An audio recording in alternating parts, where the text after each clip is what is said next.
अरे चौकीदार राहुल अरे यार मैं वीडियो में हत्या कर रहा था इतने में डॉक्टर सुल्तान सिंह आ गया और वो मुझे देख लिया है।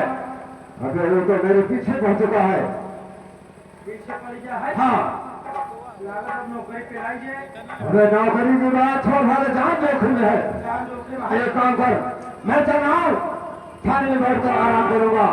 कोई भी आता है तो मत बताना करो बस कमला सबसे रहा है। ठीक है किसी से मत बताना।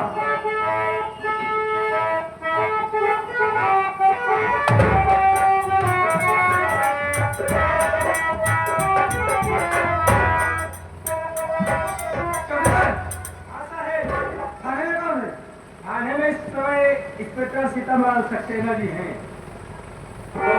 तो उधर चलो।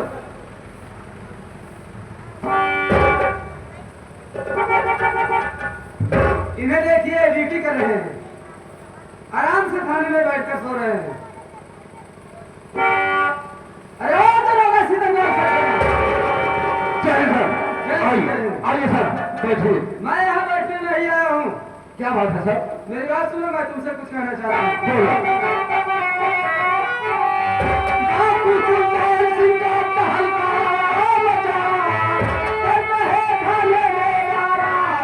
तुम बड़े फिकर बात मानो तेरी उसका अरे पीछा करो जिंदा पता लाओ उसे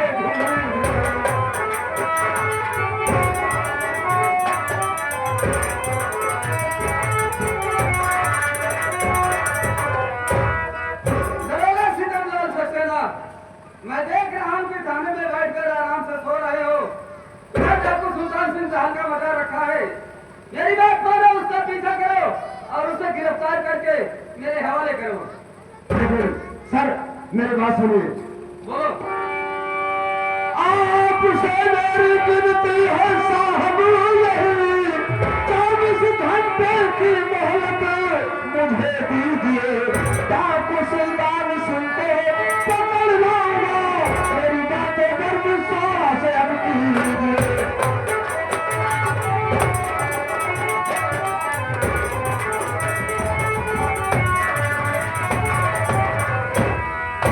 सर मुझे 24 घंटे की मोहलत चाहिए। मैं 24 घंटे के अंदर डाकू सुल्तान सिंह को जिंदा या मुर्दा ला करके आपके कदमों में हाजिर कर दूंगा। ठीक है दरोगा सीताराम सक्सेना मैं तुम्हें 24 घंटे का मौका दे रहा हूँ। लेकिन एक बात याद है 24 घंटे के अंदर तुम डाकू सुल्तान सिंह को गिरफ्तार करके मेरे हवाले न किए तो ये जो आदमी वहां रखे हो ना इसे उतार कर मेरे टेबल पर रख देना और इस थाने से चले जाना। ठीक है? ठीक है सर जय हिंद सर।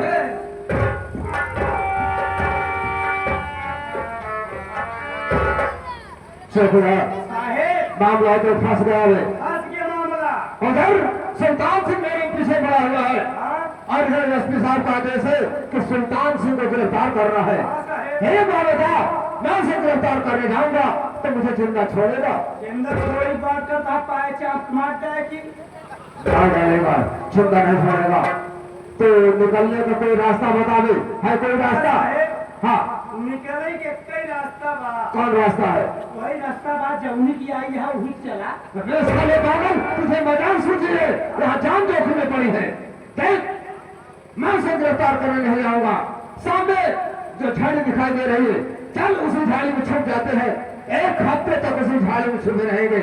मामला शांत हो जाएगा तो निकल दूंगा। चल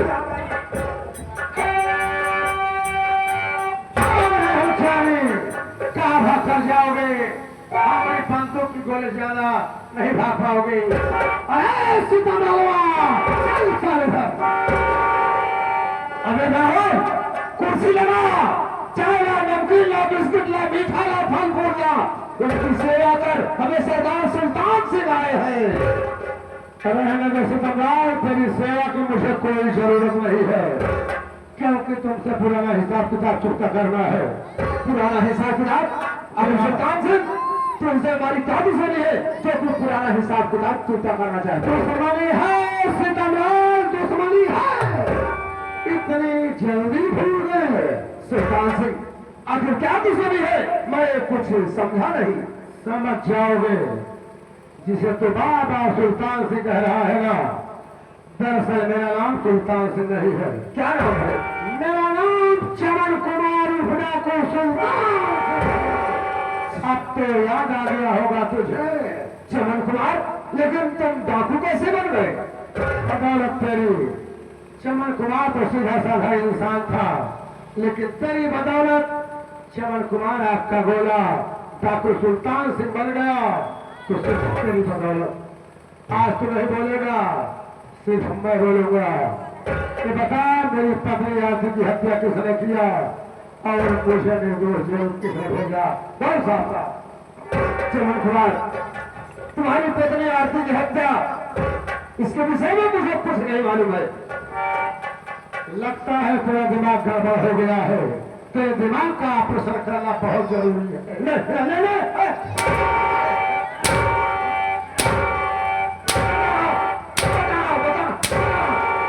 मुझे मालूम है तेरे जैसे कुत्ते का इलाज यही है। तुम्हारी पत्नी आरती की हत्या तुम्हारी सौतेली व कलावती भक्त ने दिया था। उसने कहा था, ये खून का इल्जाम अगर हमारे बेटे चमन कुमार को लगा दोगे तो मैं तुझे 2 लाख रुपए दूंगी। 2 लाख रुपए? 2 लाख रुपए अपने ईमान को बेच डाला, अपने कार्यों को बेच डाला।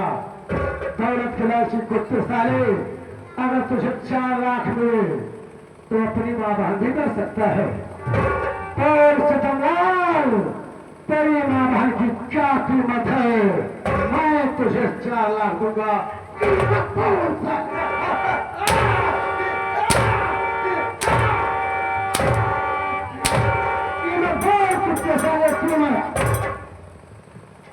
नहीं, चमन कुमार, मुझे माफ कर दो। तुझे माफ कर दो? तेरे जैसे पापी को? ये बता, मेरी बेटी नीलू की हत्या किसने किया और किसने करवाया? तुम्हारी बेटी नीलू की हत्या तुम्हारी सौतेली व कलावती भक्तों के कहने पर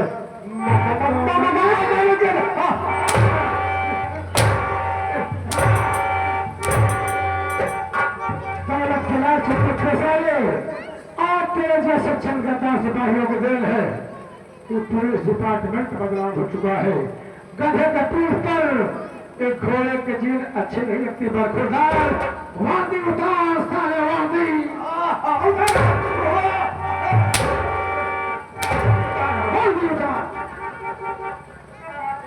जल्दी जल्दी वर्दी उतार साले, पैंट उतार, उसके बाद साले शर्ट उतार, हाथ चड्ढी उतार साले।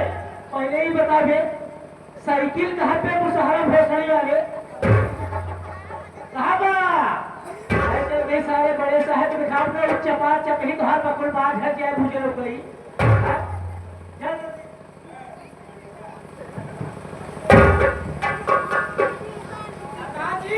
हमका इजाजत देता हूँ, सारे संसा चाहते हैं हम। खत्म चाहते थे, संसा कहते हैं। जब आया है उस पहाड़ के नीचे, याद कर सितमलाल, एक दिन वो था जिस तरह से तू आज मेरे सामने हाथ जोड़कर रो रहा है, गिरा रहा है, इसी तरह से मैं भी तेरे सामने हाथ जोड़कर रोता रहा, गिराता रहा कि साहब मैं खूनी नहीं हूँ, मैं निर्दोष हूँ। तो मुझे डायलॉग सुना रहा था कि मेरा नाम सितमलाल सक्सेना है, मेरे दिल में राम नाम की चीज नहीं है। तेरे थाने में मुर्दे बोलते हैं ना। एक बात और बोला था, जहां नींबू नहीं जाता वहां तो नारियल घुसाता है।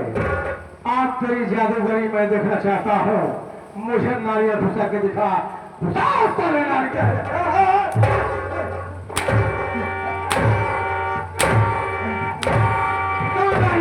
ऐसा नहीं देखना चाहता हूँ तेरी जादूगरी। चमन कुमार, अब तो मुझे माफ कर दो, क्योंकि मैंने गलती से तुड़वा लिया। अब मैं इस थाने में कभी नहीं आऊंगा, अपना ट्रांसफर करा कर किसी दूसरे थाने में चला जाऊंगा। जिंदा बचेगा तब ना। तुझे माफ कर दो? हाँ, मुझे माफ कर दो। ठीक है, माफ कर दूंगा, लेकिन मेरी एक शर्त है। क्या शर्त है? अभी अपनी बेटी की लाश का अंतिम संस्कार नहीं किया हो, चल मेरी बेटी को जिंदा कर दे। कसम मां भवानी की मैं तुझे माफ कर दूंगा सितमलाल। चल। चमन कुमार, अब वो कहाँ जिंदा हो सकती है? अब तो मर चुकी है वो। कि तू सच कह रहा है? मेरी बेटी अब जिंदा नहीं हो सकती। नहीं हो सकती तो सोच कैसे नहीं है कि तू जिंदा बचेगा? तेरे जैसे पापी को इस पृथ्वी पर जीने का कोई हक नहीं है। देख हम राजा चुके हैं तुझे ले जाने के लिए।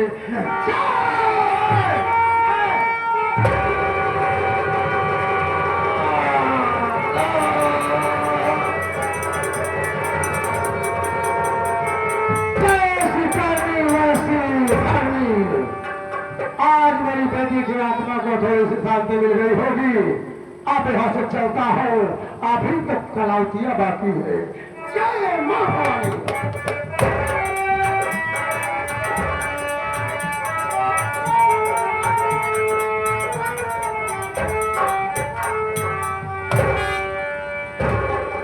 मजा चढ़ गया, राखी लिया, कपड़े लिया, अब चल रहा हूँ अपनी बहन के दे दूंगा। मेरी बहन मेरे कलाई में राखी बांध देगी। चल रहा हूँ।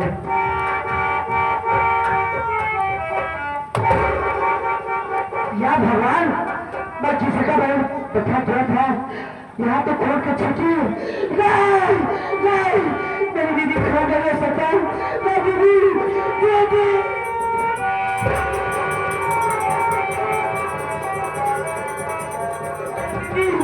दीदी, तू मुझे छोड़ नहीं जा सकती दीदी। मैं आ रहा हूँ दीदी,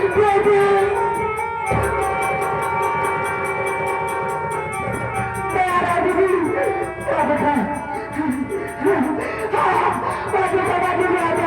दीदी दीदी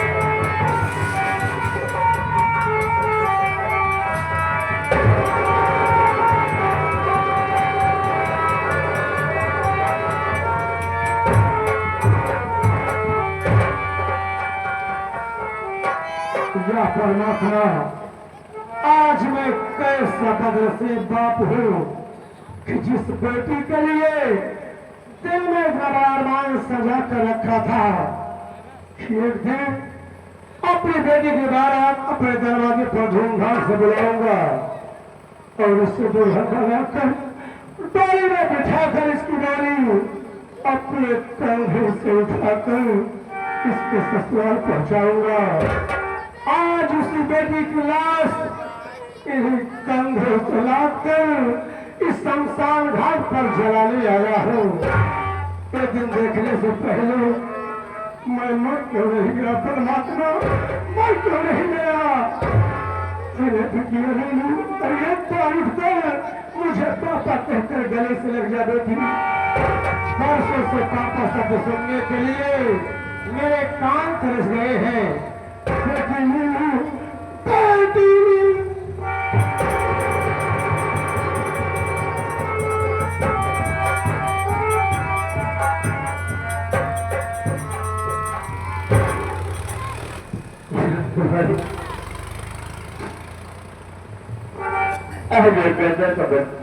बापू जो अपने बेटे को कफन नहीं दे सका, बहुत कष्ट सके सुबह मेरे आज तक बेटे को कफन की व्यवस्था नहीं करना।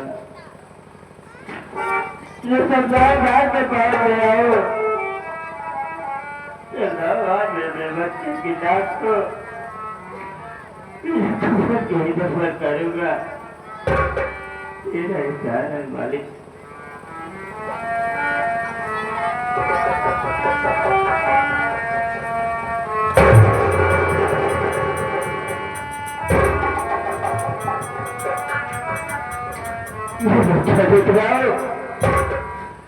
क्यों कहता इंसान है संसार बात के लाभ के पास बैठ के ले रहा है। उनके पास हो सके तो मेरे बच्चे के लिए सब कफन की व्यवस्था हो जाए। भैया यही बहबू भैया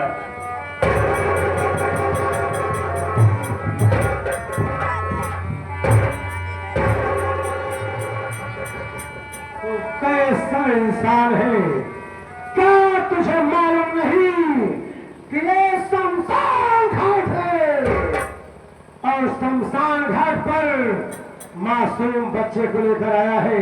तेरा बच्चे मिल जाएगा, उठा बच्चे को और लेकर दफा हो जाए यहाँ से। अब मेरा बच्चा तभी ही रहेगा बाबूजी, दुनिया को छोड़कर जा चुका है बाबूजी, हमें नहीं लड़ेगा मेरा बच्चा। क्या कहा? तेरा बच्चा इस दुनिया में अब नहीं है, लेकिन मैं तुमसे जानना चाहता हूँ कि तेरा नाम क्या है, तू कहाँ से रहने वाला है, कैसे है तेरे घर के लोग जो तेरे मासूम बच्चे को एक कफन पकड़ा दे सके। मैं कफन दूंगा तेरे बच्चे को, मैं कफन दूंगा। और तेरा नाम क्या है, तू कहाँ का रहने वाला है? बाबूजी अगर मैं आपका अपना नाम निकाल दूंगा तो क्या मैं तेरे बच्चे के लिए कफन देंगे? हाँ, मैं कफन दूंगा तेरे बच्चे के लिए। बोल तेरा नाम क्या है, कहाँ का रहने वाला है? बाबूजी मैं कहीं दूर का नहीं, यही आजमपुर का रहने वाला हूँ। सिंपल कोई गए नहीं, मेरा नाम कमल कुमार है। कमल कुमार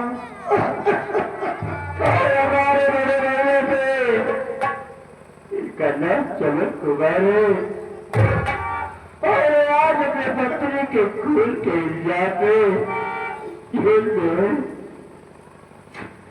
आज अगर हमारे बड़े भैया होते मुझे अपने पत्नी की लाश को बिना कफन के नहीं सकते और हमारी ऐसे मिलना है जिनका नाम कलावती भक्ति है। यही मेरी कहानी है भैया। या परमात्मा आज मुझे किस मोड़ पर लाकर खड़ा कर दिया। ये तो मेरा छोटा भाई कमल कुमार है, इसे मैं कैसे बताऊं कि तेरा बड़ा भाई चमल कुमार मैं हूँ।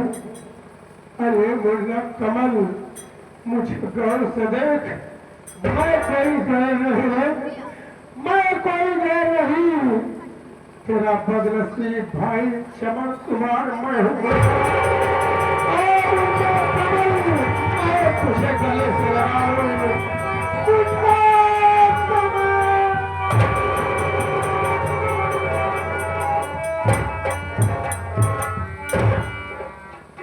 भैया मैं आपसे जानना चाहता हूँ कि आप शमशान घाट पर किसकी लाश लेकर आए यहाँ तो रहे भैया? क्या तुमने छोटे भाई को नहीं बताएंगे?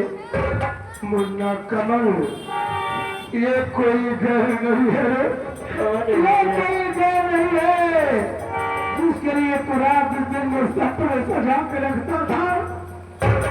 भैया एक जगह पर दरवाजे पर बारात आएगी, सहनाई बजेगी, ये कोई घर नहीं है।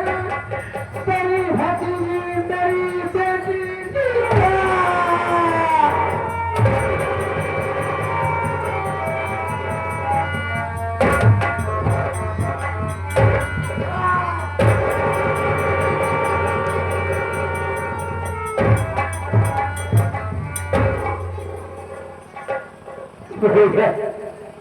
बेटी उठिए की जाए कितना ले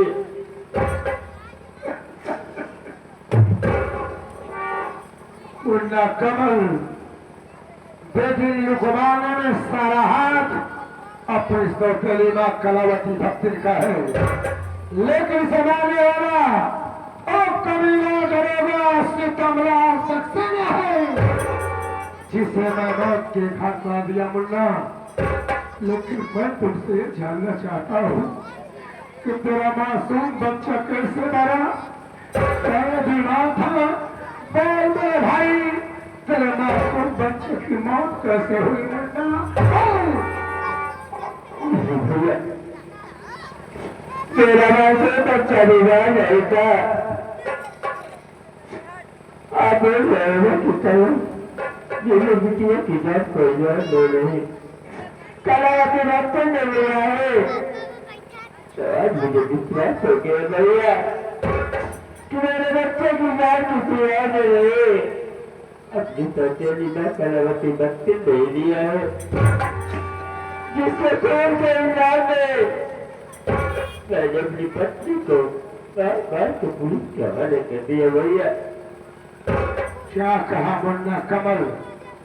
तेरे मासूम बच्चे का खून करने वाली अपनी सौतेली माँ कलावती भक्ति है। हाँ भैया। ये मुन्ना कमल ले पहले बच्चों की लाश का अंतिम संस्कार कर, उसके बाद हम दोनों भाई चलेंगे कलावती भक्ति के पास। नहीं भैया, आप हमसे बड़े हैं और बड़े भाई के होते हुए छोटे भाई का अधिकार नहीं बनता कि मेरे बच्चे की लाश को अंतिम संस्कार करे।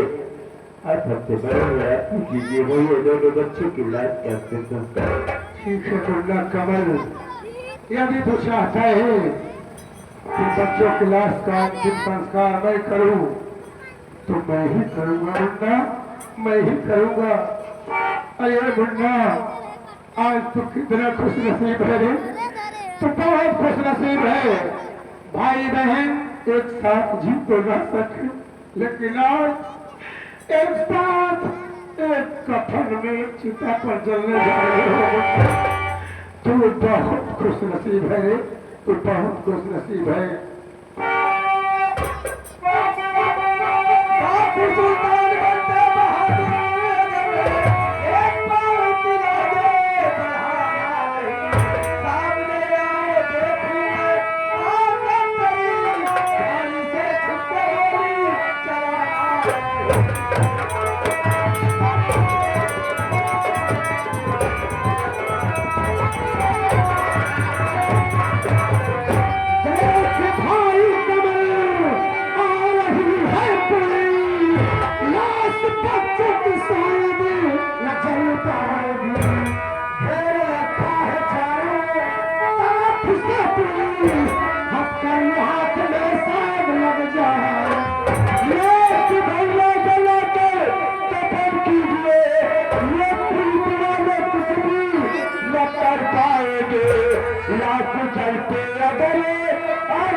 भैया आप लाश को जगह का दफन कीजिए।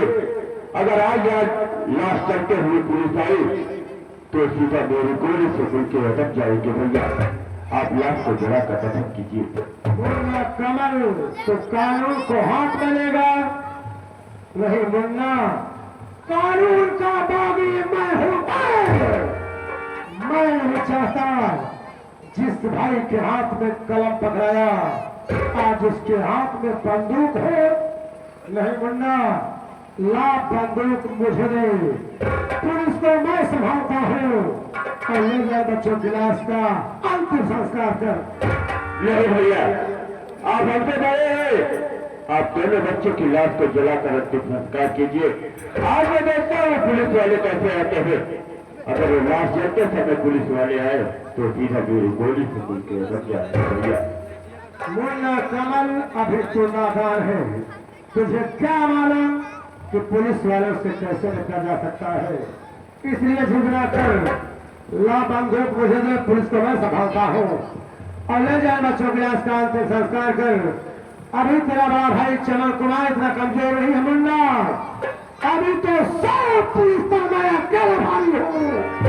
ला बंदूक मुझे दे, पुलिस को मैं संभालता हूँ और ले जाए बच्चों की लाश का अंतिम संस्कार कर। तुझे मेरी कसम। क्या तुम्हें जरूरी है? आज आपको इतने दिनों बाद मुलाकात हुई और आप मुझे कतल करके हुए से मजबूर कर दिए। यही डर लग रहा है तो यार तुम्हें कभी चल जाओ। मुन्ना कमल तो रोता क्यों है? मुझे कुछ नहीं होगा, मैं तुमसे बहुत जल्द मुलाकात करूंगा। देर मत कर, उठा बच्चों की लाश ले जाए, तुम संस्कार कर, नहीं तो पुलिस आ जाएगी तो जान मुश्किल में पड़ जाएगी। उठा बच्चों को। ठीक है भैया, लीजिए।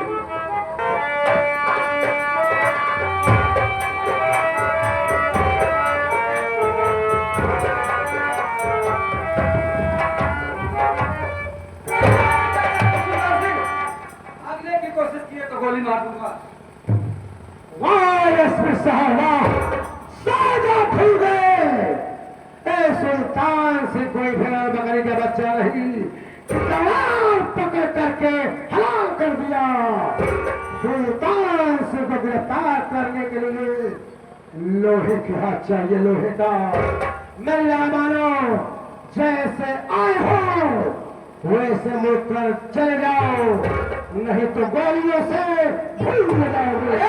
सुल्तान सिंह, शायद तू भूल रहा है, एक बार अपनी नजर उठाकर चारों तरफ देख। पुलिस फोर्स तुझे घेर रखी है, सिर्फ मेरे इशारे की देर है। अगर मैं इशारा कर दूं ना तो पुलिस की गोली इतनी तेरे शरीर में घुसेगी, तेरे बदन में घुसेगी कि पहचानने वालों को मुश्किल हो जाएगा। ये डाकू सुल्तान सिंह की खोपड़ी है या तंदूर की जली हुई रोटी है। लगता है ख्वाब सजा कर आए हो मुझे गिरफ्तार करने के लिए। तुम्हारे ख्वाब को साकार कर दूंगा, लेकिन आज नहीं। आज ये सुल्तान सिंह मजबूर है, सिर्फ 24 घंटे की मोहलत चाहता है।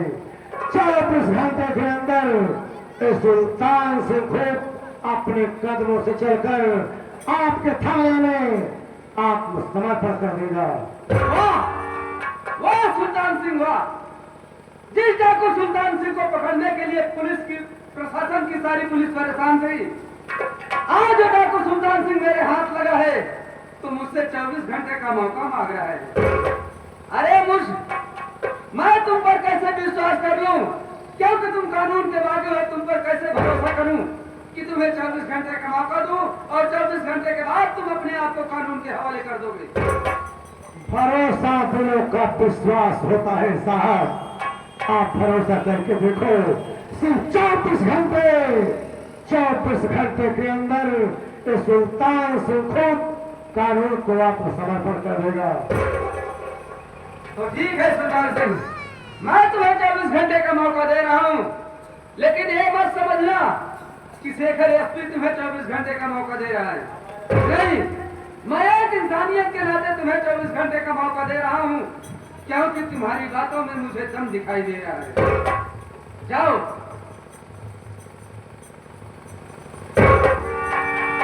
ठीक है साहब, सिर्फ 24 घंटे। 24 घंटे से एक भी देर ज्यादा हुआ तो आपकी बंदूक की गोली होगी, इस सुल्तान सिंह का सीना होगा। मैं जा रहा हूं। जाओ।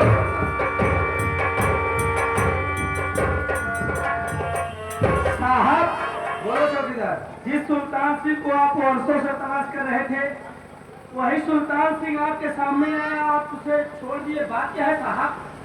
चौकीदार साहब, तुम ये सोच रहे हो एसपी साहब डाकू सुल्तान सिंह से डर गए, इसमें डरने की नहीं बात है यार।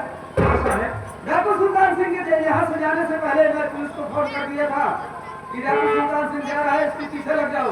हाँ साहब। और फिर मैं ये सोच रहा हूँ कि अकेला डाकू सुल्तान सिंह को मार कर क्या करूंगा। अगर मैं अकेला उसे मार दूंगा तो इसके गिरोह में जितने आदमी हैं एक दिन वो थाने पर धावा बोल देंगे और थाने को तबाह कर देंगे। इसलिए मैं ये सोच रहा हूँ कि चलो उधर डाकू सुल्तान सिंह जा रहा है, डाकू सुल्तान सिंह के पीछे पुलिस लगी है, और इधर हम और तुम चलते हैं, पता लगाते हैं कि डाकू सुल्तान सिंह का अड्डा कहाँ है। ये कहने का मतलब आप सुल्तान सिंह के अंडा का पता लगाना चाहता है। सुल्तान सिंह के अंडा का पता लगाना चाहता है, साथ साथ दर्गों का पता लगाना चाहता है। आजकल जो में मेला पहुंचाता है वही अंडा है रहता है। अदारी ठीक है, पहले पता लगा होता है। बदनाम ना करिए, बदनाम ना करिए। अपनी के सोच जा गाड़ी में पता ही नहीं चला। कई बजे हमका उठे तो कई बजे ना है अड्डे का पता लगाना है हाँ काकू सुल्तान जी के अड्डे का पता लगाना है और सुबह चौकीदार जहाँ